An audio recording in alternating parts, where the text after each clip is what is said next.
ना हम लोग बात कर रहे थे कि जिसकी जैसी कमाई है,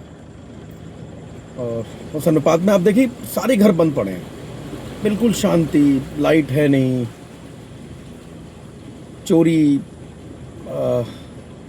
क्या कहे, नुकसान, छोटे मोटे सामान बर्बाद हो रहा है। तो लोग यही सोच रहे हैं कि अब हो रहा है तो हो रहा है, कोई ऑप्शन ही नहीं है उनको बचाने का। तो सब इतना नुकसान है कि उसकी कोई कल्पना की नहीं जा सकती है। और इसकी भरपाई करने के लिए महीनों अभी पहले सामान को सुखाओ। मैं इसमें कोई ये नहीं कह रहा हूँ कि किसी पर्टिकुलर सरकार की या किसी अधिकारी की कोई गलती है, लेकिन इतनी तो गलती है कि जो भी जिम्मेदार लोग हैं उनको, अगर पिछली बार बाढ़ आई थी तो उससे बचाव के कुछ ऐसे उपाय ज़रूर करने चाहिए। और हाँ, अगर किए हो इस बीच में, पिछले बीते एक वर्ष या लगभग 13.5-14 महीने में, तो वो इस बात की जानकारी भी दे सकते हैं कि हाँ, 13.5-14 महीने में उन्होंने उमरगंज, आवास विकास, बरेली मोड़, और अब तो अपना राजकीय महाविद्यालय बन गया है, यूनिवर्सिटी बन गई है, और आपका साउथ सिटी एक्सटेंशन है ना, इन सब एरियो को सुरक्षित करने के लिए कहीं कोई बंधा बनाया हो, कहीं कोई किसी सड़क को ऊंचा किया हो, आवास विकास की बाउंड्री को कंक्रीट का बनाया हो, या आरसीसी करवा के इस तरीके से कर दे कि एटलीस्ट पानी का वेग जो है वो कम से कम आए तो नाली के थ्रू आए, एक लिमिटेड आए। नहर को ज़रूर उन्होंने पक्का किया, लेकिन उसको पक्का करने का भी कोई उद्देश्य साबित अभी तक कर नहीं पाए हैं, क्योंकि नहर जहाँ से चालू होती है वहाँ पर तो अभी भी कच्ची है,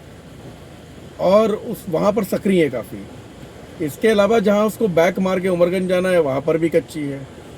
जहाँ आश्रम के बाद में वो क्रॉस करती है आपका चांदापुर रोड पे, वहाँ भी कच्ची है। उससे ज़्यादा बड़ी बात यह है कि नहर तो बड़ी बन गई, चौड़ी बन गई काशीराम के पीछे, काशीराम कॉलोनी के पीछे, लेकिन आप देखेंगे कि वो नहर का जो हॉस्पिटल के पास से जो रास्ता है, जो मुंह है नीचे, इसको मैं कह रहा था कि आगे का हिस्सा कच्चा है अभी भी, वो आप पाएंगे कि अभी तक बिल्कुल सकरा और छोटी पुलिया है। तो अगर आपने पीछे चौड़ाई दे भी रखी है और उससे नीचे जो पासिंग है पानी की वो उतनी होनी जितनी पहले होनी थी, तो उसको चौड़ा बनाने का कोई मकसद है नहीं, पानी तो उतना ही पास होगा। इनफैक्ट और वो जब बैक मारेगा तो हो सकता है कि जिस कॉलोनी में नहीं जाना चाहिए, आनंदपुरम कॉलोनी में बगल में, वृंदावन कॉलोनी में, आनंद विहार कॉलोनी में, आनंद विहार कॉलोनी के पीछे पोस्टमार्टम हाउस के पीछे वाली कॉलोनी में, वहाँ भी चला जाएगा।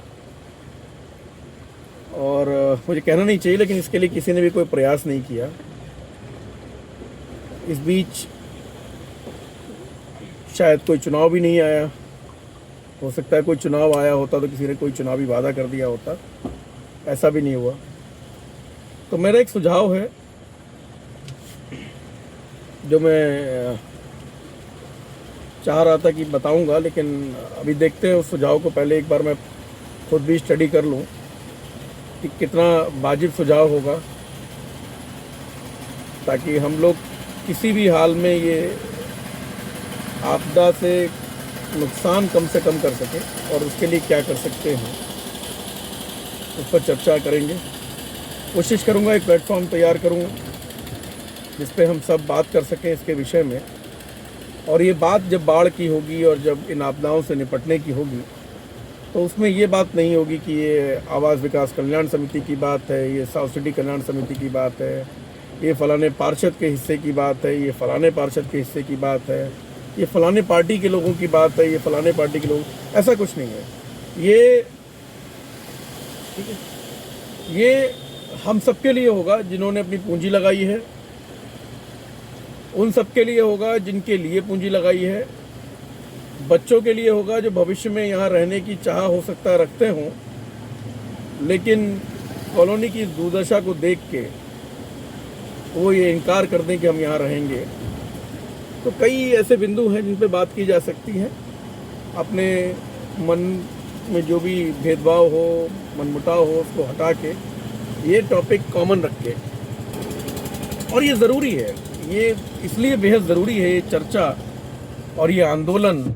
कह सकते हैं, आप इसको आंदोलन का नाम दे सकते हैं, क्योंकि बिना आंदोलन के कोई इतना बड़ा काम हो पाना संभव है नहीं, क्योंकि हो पाना संभव होता तो अभी तक हो चुका होता। इसलिए ज़रूरी है कि सैकड़ों लोग, हज़ारों तो मैं परिवार नहीं कह पाऊंगा क्योंकि हज़ारों परिवार ही रहते हैं इस क्षेत्र में, लेकिन सैकड़ों परिवार पलायन करने को मजबूर हो चुके हैं। और जिसमें बीते एक वर्ष में मेरी जानकारी में है कम से कम 7 से 8 परिवार जिन्होंने अपने मकानों को बेच दिया। और ठीक है, वाजिब बात है कि उन्होंने शायद कम पैसों में लिया होगा, ज़्यादा में बेच के चले गए, इससे कोई फ़र्क पड़ता नहीं, लेकिन जब लिया था तब बेचने के लिए नहीं लिया था, ये ज़्यादा महत्वपूर्ण विषय और बात है। तो कोशिश की जाएगी कि वो पलायन कैसे भी रोका जा सके, क्योंकि बड़ी मुश्किल से पड़ोसी मिलते हैं, बड़ी मुश्किल से सामाजिक लोग मिलते हैं, वो सामाजिक रिश्ते बनते हैं, लोग एक दूसरे के दुख दर्द में शामिल होने की बात करते हैं, और फिर अचानक से मकान बिक जाना और उसमें सामाजिकता बिल्कुल विलुप्त हो जाती है। तो इस सब पे बात की जाएगी और इस पलायन को कैसे रोका जा सकता है। कई लोग अपने मकानों को कम लागत पर बेच रहे हैं या कम कीमत पर बेचने को मजबूर हैं। कई छोटे परिवार हैं जिन्होंने कई जगह छोटे मकान लिए, अपनी पूंजी और अपनी जो भी उनकी कमाई थी उसके अनुसार, वो शायद अब दोबारा अपने पैरों पे, या यूं कहें दोबारा मकान खरीदने की स्थिति में ही ना हो, क्योंकि जिस